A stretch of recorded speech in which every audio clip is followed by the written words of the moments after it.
हाशिए पे थे, कांग्रेस पार्टी निकाल दिया था। कम उम्र में 5 बार सांसद बनना, तो उस व्यक्ति को पहचानो जिसने आपको घर से ले जाकर के CWC के अंदर थे। मैं आपसे कहना चाहता हूं और खास करके पंडित कुलदीप शर्मा जी को आगाह करना चाहता हूं कि हरियाणा में आप 36 बिरादरी का कोई अगर आज लीडर है तो उसका नाम दीपेंद्र हुड्डा है। दीपेंद्र जी ने कोई ऐसा बयान नहीं दिया, वो बार बार बल्कि आप प्रेस में भी आए, प्रेस में भी बोला, खेद भी प्रकट किया, अगर किसी को कोई दिक्कत हुई हो तो मैं खेद प्रकट करता हूं। उसके बाद कुलदीप शर्मा जो 24 घंटे श्रीमान भूपेंद्र हुड्डा की माला जपते थे, आपने वीडियो में देख लेना, बहुत वीडियो ऐसे हैं, मेरे पास भी हैं, आपके पास भी हैं, कि ये भगवान है हरियाणा के, मेरे भगवान है। और पंचांग देखने का काम करते थे, जिसको पंचांग के बारे में कुछ भी ज्ञान ना हो, पतरा देखते थे कि मैंने चौधरी भूपेंद्र हुड्डा का पतरा देखा है और ये आने वाले सीएम बनेंगे, इस समय ये सीएम की शपथ लेंगे, और इनसे बड़ा नेता हरियाणा क्या पूरे देश में नहीं है, ये मैंने स्वयं कहते सुना है।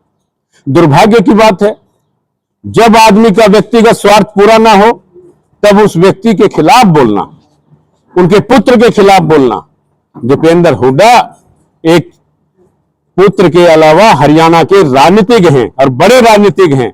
कम उम्र में 5 बार सांसद बनना और हरियाणा की आवाज उठाना, किसान की, गरीब की, मजदूर की, पिछड़े की, अगड़े की, अगर कोई हरियाणा में आवाज उठाता तो उसका नाम दीपेंद्र हुड्डा है।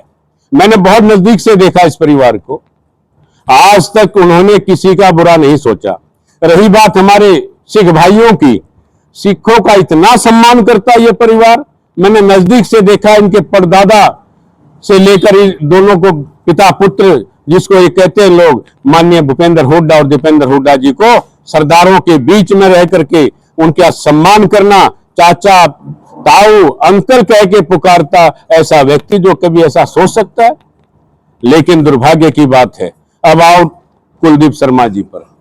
कुलदीप शर्मा जी ने क्या लाभ नहीं लिया, जब ये बिल्कुल खत्म हो गए थे राजनीतिक, उसमें श्रीमान भूपेंद्र हुड्डा जी घर से लेके आए और टिकट दिया, एमएलए बनाया। एक बार के एमएलए को स्पीकर बनाने का काम अगर किसी ने किया तो उनका नाम चौधरी भूपेंद्र हुड्डा है।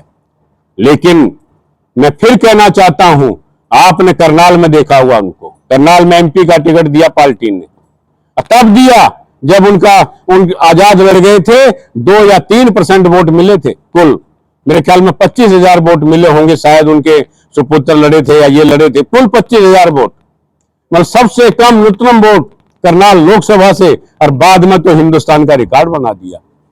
अरे उस व्यक्ति को पहचानो जिसने आपको घर से ले जाकर के गन्नौर से विधायक बनाया, विधायक बनाने के बाद आपको स्पीकर बनाया, पहली बार के आप विधायक थे। तो बीजेपी की चाल इसमें कहीं ना कहीं है, कोई ना कोई षड्यंत्र है, और वो कहते हैं कि मैं तो पार्टी में निकालने का काम करता हूं।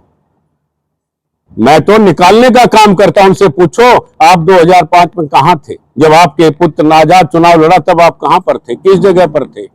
आप हाशिए पे थे, कांग्रेस पार्टी निकाल दिया था। हाशिए पे जो व्यक्ति रहा हो उसको उठा करके हरियाणा में नंबर 2 बनाने का काम किसी ने किया तो भूपेंद्र हुड्डा साहब ने किया था। उनको शर्म आनी चाहिए थी। जो आदमी, जिस सज्जन कुमार जी की बात कर रहे हैं आप, उनके सुपुत्र की शादी सज्जन कुमार की कोठी में करने का काम कुलदीप शर्मा ने किया।